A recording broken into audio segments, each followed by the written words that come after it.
नमस्कार, चुनावी यात्रा में आपका बहुत स्वागत है। मैं हूँ आपके साथ दीक्षा जलोदिया और आप देख रहे हैं Avon TV MPCG। Madhya Pradesh Congress committee के प्रवक्ता और मीडिया प्रभारी निवास मंडला के द्वारा आज पत्रकार साथियों को निवास विधानसभा से भाजपा पार्टी की तरफ से चुनाव लड़ रहे केंद्रीय मंत्री फग्गन सिंह कुलस्ते के गृहग्राम खिनाहा रपटा पहुंचकर जमीनी स्थिति को जाना। फग्गन सिंह कुलस्ते के निवास आलीशान महल बना हुआ है और उनके महल के सामने जो सामुदायिक भवन आम जनता के लिए बनाया गया था उसको केंद्रीय मंत्री ने अपने सुरक्षा गार्ड के निवास में तब्दील कर कब्जा कर रखा है, जो कि एक अनैतिक कार्य है। यहाँ से आगे बढ़े तब देखा ग्राम जबेरा, जो केंद्रीय मंत्री के गृह ग्राम से 2 किलोमीटर दूर है। वहाँ पर लोगों को जल जीवन मिशन में नल तो लगे हैं लेकिन पानी नहीं आता। जब सालों पहले यह लगे थे तो 3 दिन पानी आया था, उसके बाद यह सूखे पड़े हैं। मंडला से नीलेश ठाकुर की रिपोर्ट। से उनके धुएं से कैंसर होता है और उनको चूल्हे दिए गए हैं। ये हकीकत बयान कर रहा है आदर्श ग्राम फग्गन सिंह कुलस्ते का। ये आदर्श ग्राम है कापा नारायणगंज पंचायत का मंडला लोकसभा का, जहां से 7 बार सांसद, 1 बार विधायक के केंद्रीय मंत्री के आदर्श ग्राम की यह हाल है कि मेरी बहन जो सर पे कितना वजन होगा, ये लगभग हमें जो दिख रहा है 50 किलो के आसपास ये सर पे उठाए हुए बहन। अब हम आपको ज्यादा नहीं रोकेंगे। कलाबाई हैं ये कापा गांव में आदर्श ग्राम की ये कहानी को एक और सबूत आपके सामने मैंने पेश किया है। तो इससे साफ जाहिर होता है मेरे मीडिया के साथियों, मैं जो दिखाने के लिए आपको लाया था, आप लोगों ने सहयोग करा, उसके ये मैंने कुछ आपको जो प्रमाण दिए वो परिलक्षित करते हैं कि ये कहानी झूठी है, इनके वादे किताबी हैं और जुमले चुनावी हैं। ये राम कुमार जी हैं, कापा के रहवासी हैं। ये पानी नहीं नीचे मान लो कुछ पानी नहीं रही। जो बात अभी हम आदर्श ग्राम में आपको बता रहे थे उस बात पे ये मोहर लगा रहे हैं। श्री राम जी हैं, ये यहाँ के रहवासी हैं। ये फग्गन सिंह कुलस्ते का आदर्श ग्राम की नजर में है। तो ये गांव में क्या क्या आपको सुविधा मिली है या नहीं मिली है? नहीं मिले कुछ सुविधा नहीं मिली है। कुछ टावर आवर भी कुछ नहीं पकड़े नहीं है टावर भी। मतलब इनका कहना है या यहाँ दूर संचार का कोई टावर भी नहीं कनेक्ट होता जिससे कि ये लोग किसी से अपने बात को कह सके, इमरजेंसी में कोई बात कर सके।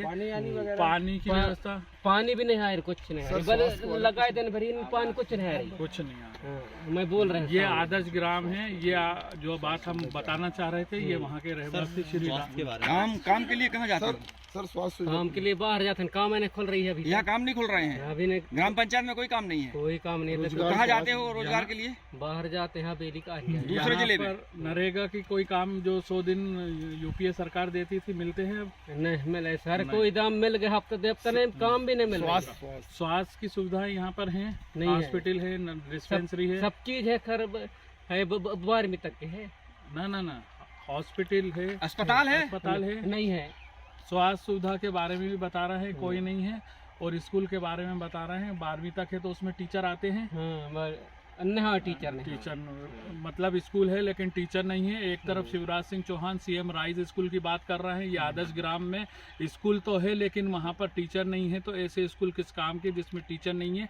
और वो CM राइज स्कूल की तो फिर सवाल ही नहीं उठता। जो 24 करोड़ की लागत से बनाए जा रहे हैं वो मिथ्या झूठ है, जिसमें कि मध्य प्रदेश की जनता के 24 करोड़ रुपए का व्यय जो हो रहा है वो भ्रष्टाचार के बलि चढ़ रहा है।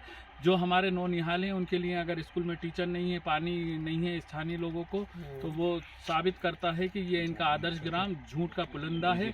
और ये भ्रष्टाचार के जो जल योजना है, नल जल योजना है, वो चढ़ गया है। मतलब आइए मेरे लोकतंत्र के चौथे स्तंभ पत्रकार साथियों में आपको एक आदर्श ग्राम दिखाऊं जो मोदी जी का बहुत ही ड्रीम प्रोजेक्ट था। 2014 में ये लॉन्च हुआ था पूरे देश में और एक एक सांसद को एक एक गांव गोद लेना था।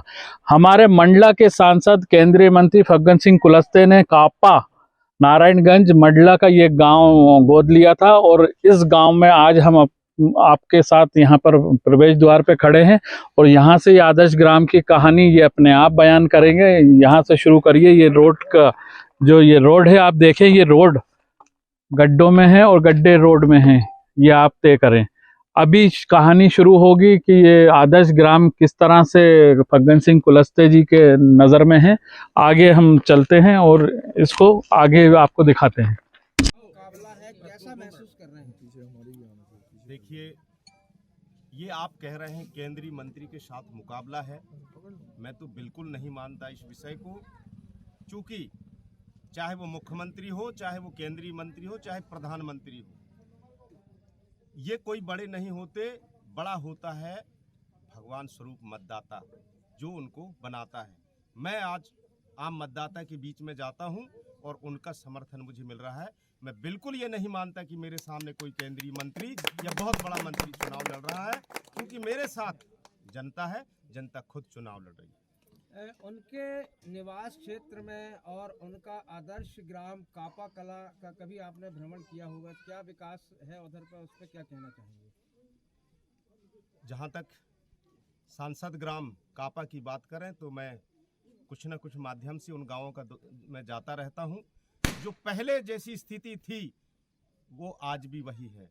कापा में कांग्रेस के समय में वहाँ आश्रम खुला था, वही आज आश्रम है। इसके अलावा उस गांव का 1% भी कोई विकास नहीं हुआ है। सांसद ग्राम के नाम से सिर्फ उसका गेट बना हुआ है, बस। इसके अलावा कोई विकास नहीं हुआ है।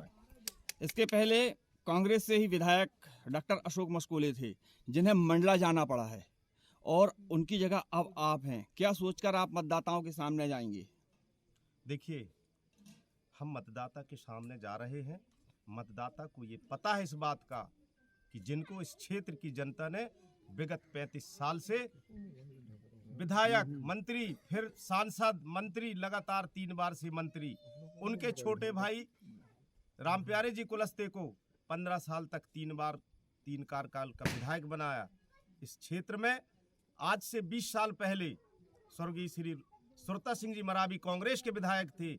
उन जितना काम उन्होंने किया, ये 20 सालों में इन्होंने कुछ नहीं किया। जनता इनको समझ चुकी है कि ये कोई काम के नहीं है, इसलिए जनता उनके सामने नहीं है। सर, पलायन, पानी और शिक्षा और स्वास्थ्य की यहाँ पर बहुत समस्याएं हैं, इस पर आप क्या कहेंगे सर?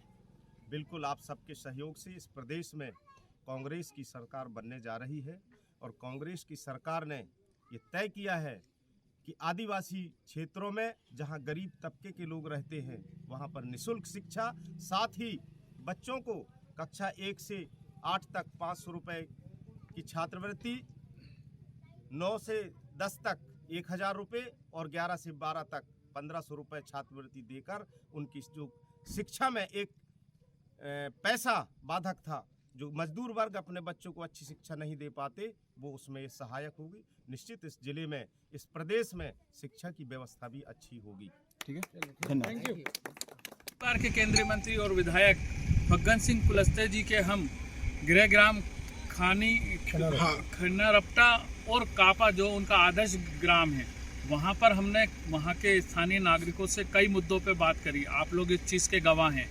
वहाँ जो हमें स्थिति मिली, लगभग 36 साल सांसद के रूप में समय गुजारने के बाद अगर इन दोनों जगहों पर, जो उनका गृह ग्राम है और आदर्श ग्राम है, वहाँ मूलभूत सुविधाओं का अभाव है, तो निश्चित ही ये फग्गन सिंह कुलस्ते की नाकामी को बयान करता है। हम बात करें सुविधाओं की, तो 40 किलोमीटर जो हमको बच्ची मिली वो इलाज कराने को जाती है। यहाँ पर शिक्षा का अभाव है। यहाँ पर पानी का, जल जीवन मिशन जो मोदी जी का बड़ा ड्रीम प्रोजेक्ट है, उसके हाल ये है कि टोटियाँ तक लोगों ने निकाल दी हैं, क्योंकि पानी कई सालों से नहीं आ रहा। हम बात करें बेरोज़गारी की, तो यहाँ के युवा दूसरे प्रदेशों में पलायन करने को मजबूर इसलिए हैं कि यहाँ पर कोई रोज़गार की व्यवस्था उनके लिए नहीं की गई। हमको मिली वो बहनें जो उज्ज्वला योजना की बड़ी बड़ी बातें जो बीजेपी सरकार और शिवराज सिंह चौहान करते हैं, 5-5 किलोमीटर दूर से 50-50 किलो सर पे लकड़ी लेके आती हुई कई महिलाएं हमें मिली, जिनकी बात आपके माध्यम से हमने सुनी और देखी।